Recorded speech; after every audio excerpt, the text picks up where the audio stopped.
What's up, YouTube? My name is Uncle Smokey, and this is Uncle Smokey Stock Trades. And before I start this video, I would like to say, I am not a financial advisor, and this is not financial advice. So please take what I say with a grain of salt, and do your own DD.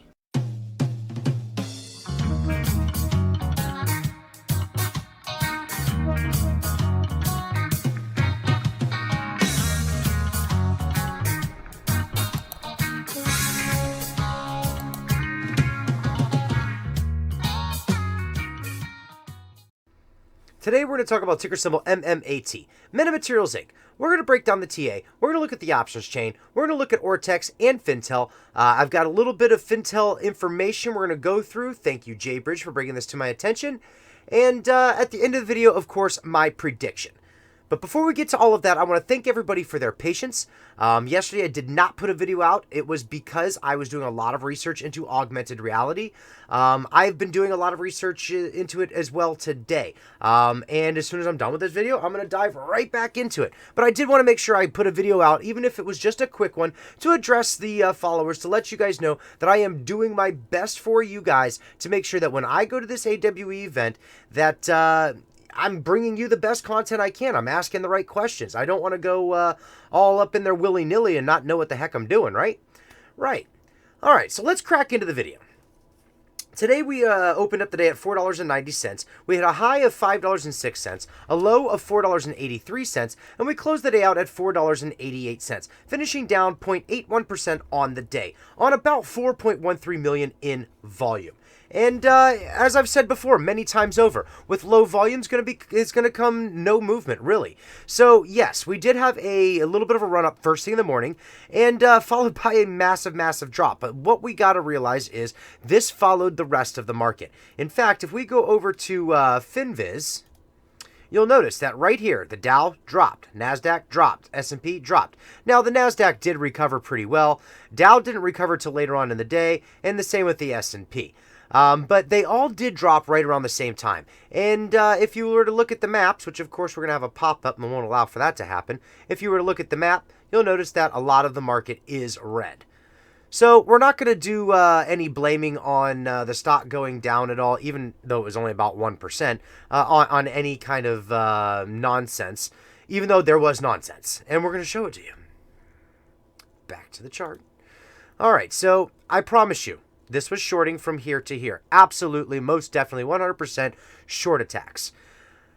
The diamond balls that we are not selling our shares at $5.05. It's not happening. This is a short attack that happened from here to here. It's just all it was. Now, yes, there could have been some hedge fund sell-off, some trading back and forth that were to drop it down, but the vast majority of the sellers, or I'm sorry, the vast majority of the holders did not sell off. And it really wasn't that massive of a drop anyway. Now, you will also notice that we did consolidate basically through the rest of the day, even though it was slightly in a downward channel. And with that being said, I want to move over to the 5-minute chart. And you'll notice that for the last few days, in fact, since about midday on Monday, we have done nothing but consolidate right along the $4.90 mark there. Just back and forth, up and down on it. So I'm absolutely not worried about today's price action in the least. I'm not worried about yesterday's price action in the least either. We are absolutely fine. We're doing great. We're just stabilizing at a comfortable level. That's all that's happening. If anything, we're taking a breath. Let's move on to the 1-day chart. Let's get these lines out of the way so we can see.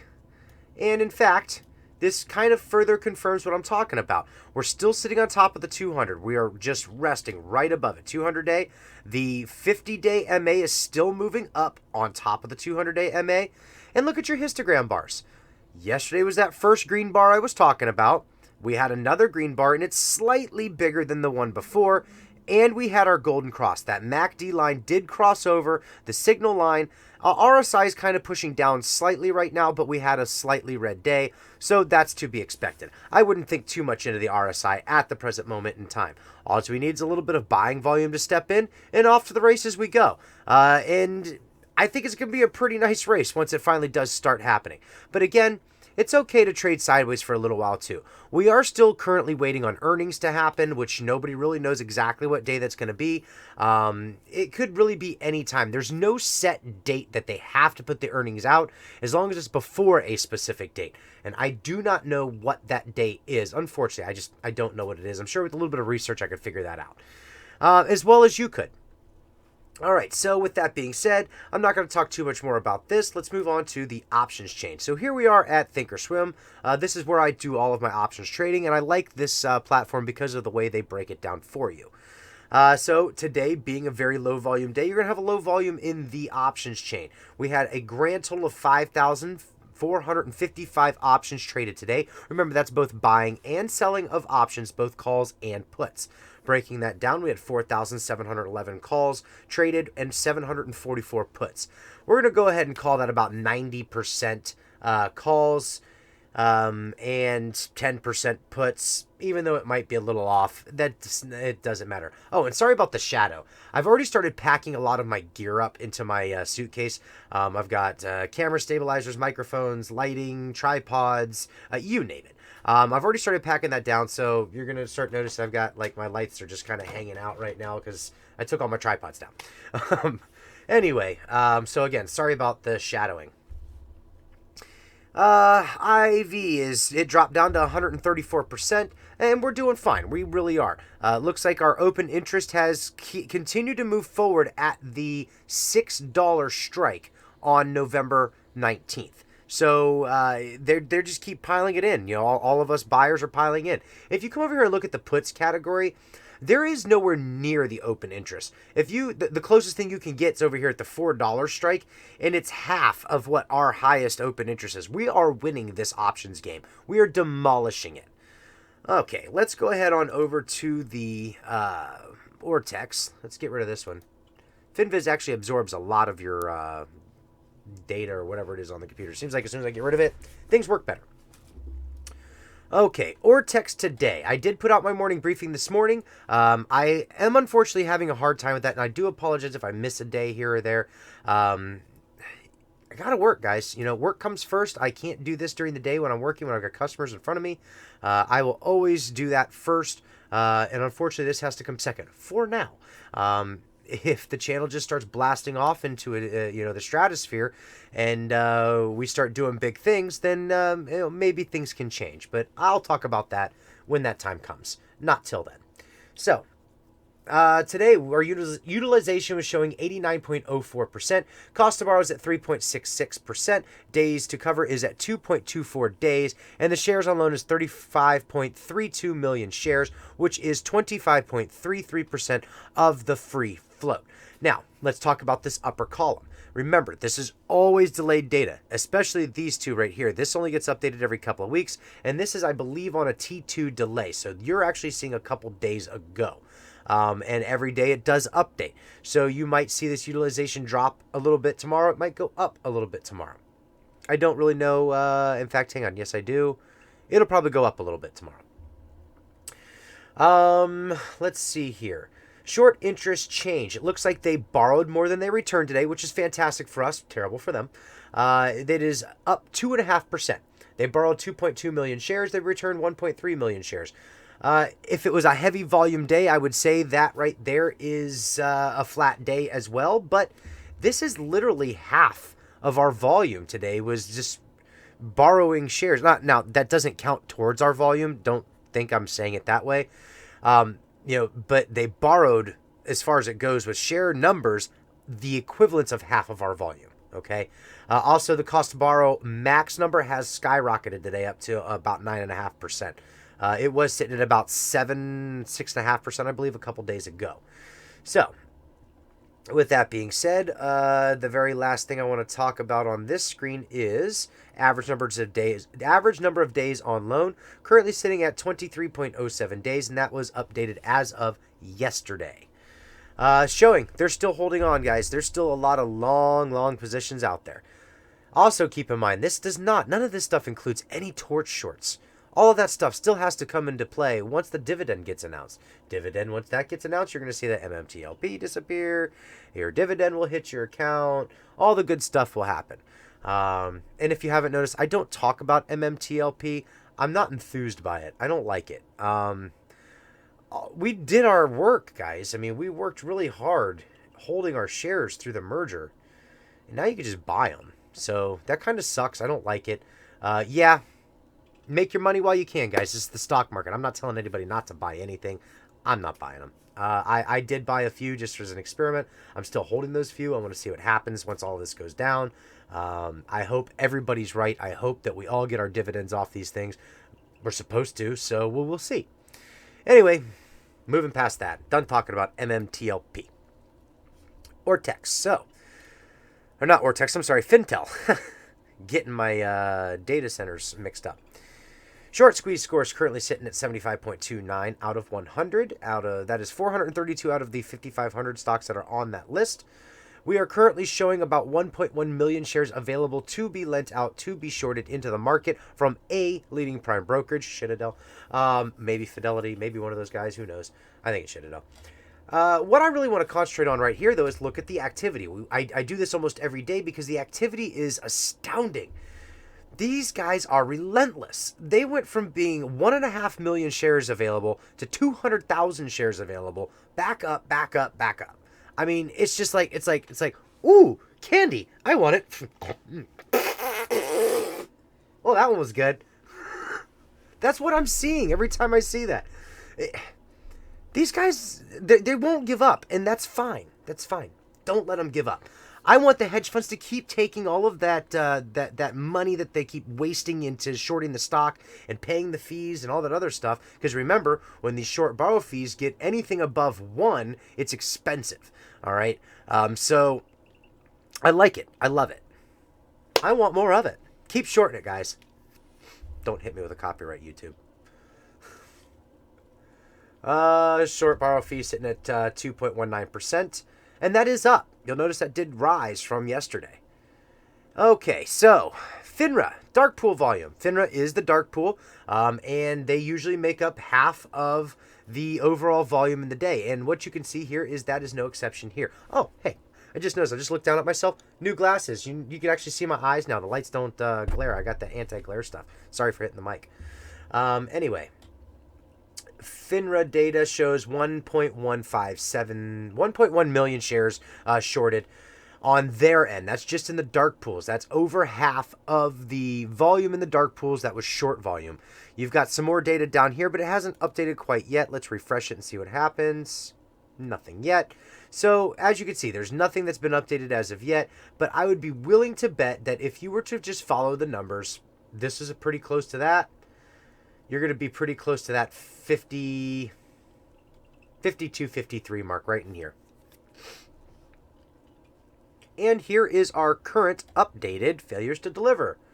Not a whole lot. All right, I had to pause it real quick. It looks like Fintel changed their data here a little bit.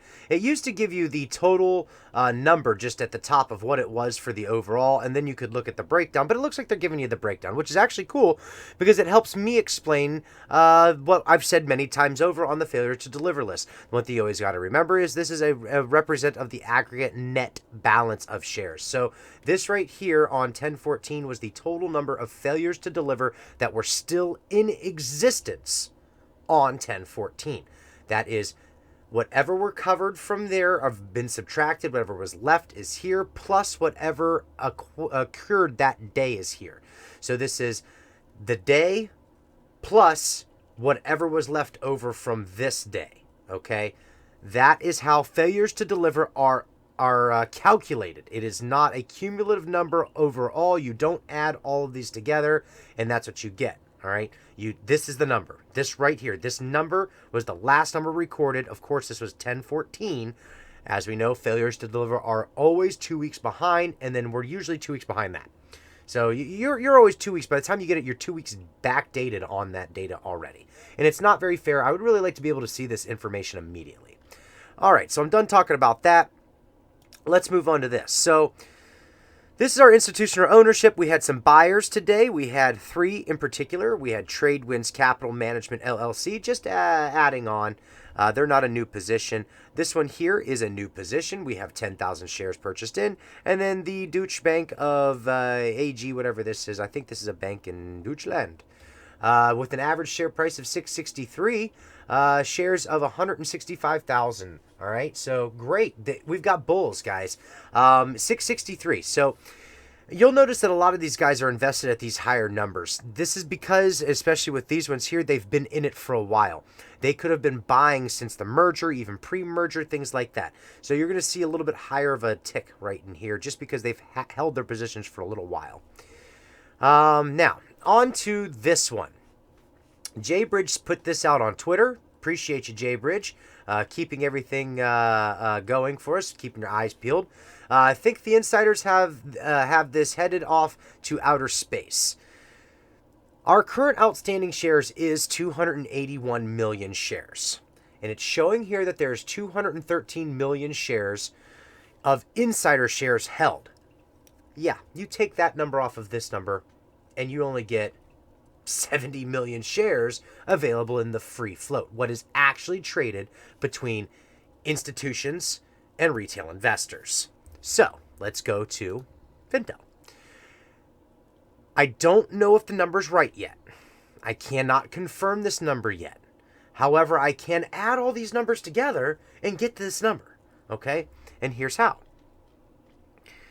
In the past, I have done this already, but the one thing I don't do is I haven't added Thomas Gordon Welch into this entire figure. And the reason why is because normally anytime you see 2 people, Anna Barbara Lambert and Thomas Gordon Welch, who are, husband and wife, I believe, or some kind of affiliation like that. Anyhow, it usually states that these shares would be the same as these shares. Well, it did look that way up until today. So, and here's why I say that. If you look at Nadine Geddes, which is George's wife, she holds 51,923,561 shares. If you come over here to Georgios Palagaris, which is George, he holds the same exact number. You would not count these 2 numbers twice because one's direct, George, one's indirect, Nadine. Okay? They just hold the same paper. That would be your normal situation. However, if you look here, you've got 2 completely different numbers. 70 million, 69 million. Now, they're only about 500,000 off from each other, but they're still 2 different numbers. So I went through, I did all of the number calculating, and if you were to add every single one of these people up and stop right here at Thomas Gordon Welch, you would have 143,146,723 shares, which as of, I believe, yesterday, was the number of insider shares.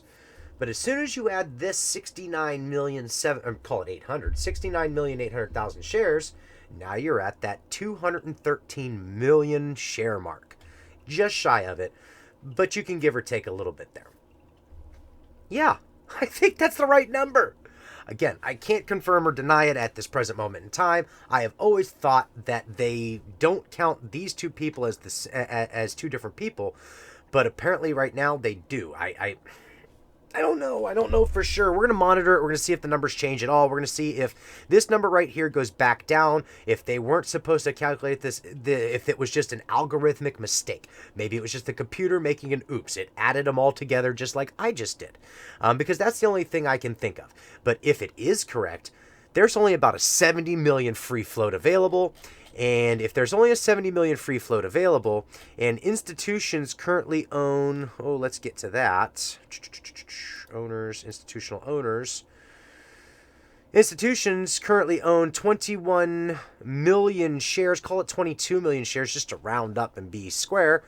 We're sitting on a little less than 50 million shares of a free float held between, the retailers. Guess what? I'm pretty sure there's some people out there that are holding pretty close to 1 million shares all by themselves. I got a feeling that there's a lot more synthetic shares out there than we even believe, and we even know, than we can even fathom. We know that there's a lot of synthetic tort shares, and we can't even consider those shares in this. We can't. We can't. So what has happened is, and this is just pure speculation, this is just my thought. When we accounted for all of the shares, the Canadian shares in our free float that have been gobbled up by retail investors, institutions, hedge funds, shorting, all that other stuff, they didn't account for the people in Canada on the Canadian shares to buy those shares as well when the transfer happened. So I'm thinking that they got the real shares, because, and it doesn't matter either way. It really doesn't, because whoever holds the shares holds them. Whoever loaned the shares out or sold the shares, the ones who have to account for them. Okay, so if you bought the shares, you bought them. You own them. They're your shares. Nobody can take those shares from you, whether they're synthetic shares or they're real shares. They have to pay you for those shares. Okay. However, what's going to attempt to happen is if there's a whole lot of synthetic shares, and this is where short squeezes come into play. If there's a whole lot of synthetic shares and they get margin called, they have to cover those synthetic shares. They have to try and buy those back. And those are the ones they're going to try and buy back first. They got to get rid of them. In all honesty, they wouldn't know what they're buying back, but that's what's going to get accounted for first, because they don't exist. They're fake shares that were sent into the market and gobbled back up by retail and by the Canadian investors and by the insiders and stuff like that. So, yeah. Yeah, the number's real, guys. It's real. It's there. And again, I'm going to monitor it. If it changes, I'll let you all know. If it doesn't, great. Because we're going to get paid. We're going to get paid big. All right, so with that being said, I think I covered everything I wanted to cover on the video today. I just really wanted to stress that this 213 million shares of insider shares is absolutely amazing. If that is the absolute truth, we're in for one hell of a frickin' ride, guys. This would put our float, free float, so small, so minute, it's unreal. And the smaller the float, the bigger the squeeze. All right, on to the prediction. Got to get to that chart. I'm going to put you on pause for a second. It'll take a sec. So here we are at the 5-minute chart. As we always do, we come to this chart. It's the easiest to give the prediction on. Now, we want to keep in mind that we have had a little bit of low volume over the last couple days. And of course, tomorrow is Friday. So we want to take that into consideration for our prediction for tomorrow. Always keep in mind that Fridays are the days that day traders step out of their positions, swing traders come out of their positions, and a lot of the smaller hedge funds step out of their positions. Because Monday morning is generally a very volatile time in the market, and they would rather not realize profits than lose a whole bunch of money. There's always that chance that that the stock goes down on Monday instead of goes up, and it fools them all. So just always keep that in mind when the Friday prediction comes out. That's one of the things that I take into consideration. With that being said, I'm going to start with the bull prediction today. So, providing we open up where we close, which is generally right about where we're at now. We're basically flat now. Here's what I see happening. If we go bull, expect a morning dip. It is Friday. Expect a morning dip.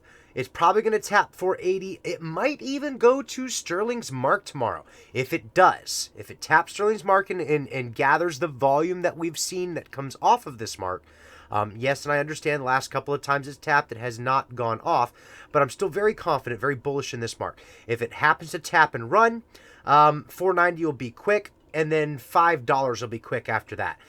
Expect for a bounce off of $5 probably once or twice before we finally do make the attempt to go back to 505 and 510. With enough volume, we can crack through 510 and get up to the 520, 515 channel right in here and trade sideways for the rest of the day. If the volume still lacks, if we don't have extreme amounts of volume to be able to make that kind of move, expect 510 to be the mark, dropping back down to 505, maybe even trading between 505 and $5 for the remainder of the day. Now, with that being said, if volume does not step in, if we have a bear day tomorrow, here's what I expect to happen. You're more than likely going to see a dip first thing to $4.80, possibly even $4.75 right in here. Hope for the catch. If this is not the catch, and I've talked about the catcher's mitt theory many times over, basically meaning this will be the slowdown, this will be the catch. If this is not the catch, this will be the slowdown, and expect 470 to be the catch and bounce. more than likely pushing it right back towards 476 and bouncing off of it once or twice. With it being a strong level of support, it is also a strong level of resistance. So if it does so, it'll bounce in here a little bit before finally cracking back above and trading sideways more than likely for the rest of the day until about 3 o'clock. So you've got two options that are going to happen right around that 3 o'clock hour. Either A, it's going to dump back off again because of the exiting of positions, or B, we could see a good runner. Ultimately, it just depends on what happens throughout the day. 3 o'clock on a Friday could go in either way. Unfortunately, we've seen it down normally, but I'm hoping for up. Let's go bull, all right?